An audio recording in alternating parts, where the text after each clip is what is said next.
I have an inclination for the water. I love the space of it.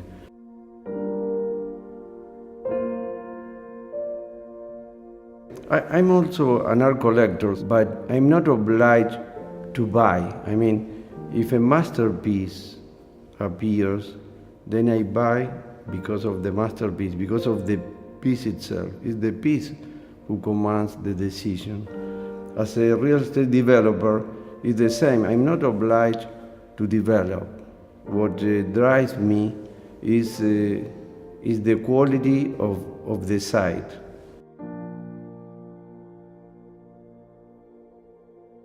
I did have two frontages of great value, and the building had to reflect those forces of nature in some way.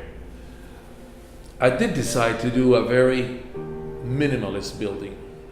I didn't want some extreme form that competed with these forces. And in doing that, I split the building like splitting the oceans, and turned it into two volumes and opened in the middle of it a monumental door or gateway that connected ocean and bay. And that became the centerpiece of the project. I thought actually the space, the void, the emptiness was more important than the object, the form. And that, in fact, maybe the form should fade away and focus on this grand space that symbolizes that linkage.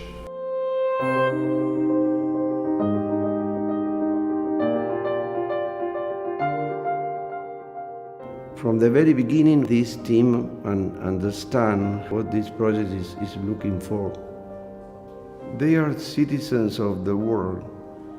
They share the sophistication and the aesthetic, the love of creation, the perception of the whole.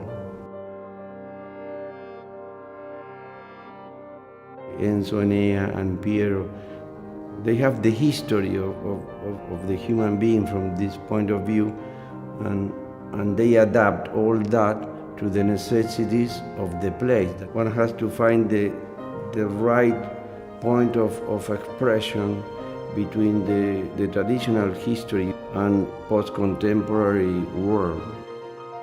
I'm a modernist architect. I never think to do something traditional. Traditional means I never working for the marketing research. I'm working for a private taste. The people, they choose me because I'm in that way quite precise. I never work with compromises, We like to be coherent, and we like to be natural, and we like to be not easy, but you have to be human and humanistic. And we put inside some simple approach of life. You have to increase the neighborhood, you have to increase the boundaries, you have to increase the community. What we do is we bring another proportion into it with the garden, with the outdoor space that interacts with the place, creating microclimates and using trees as shadow, lighting, and we mix together architecture towards art to create interesting space. The space demands the design. I think that art is integrated in our life, and it's an important proposition within Oceana.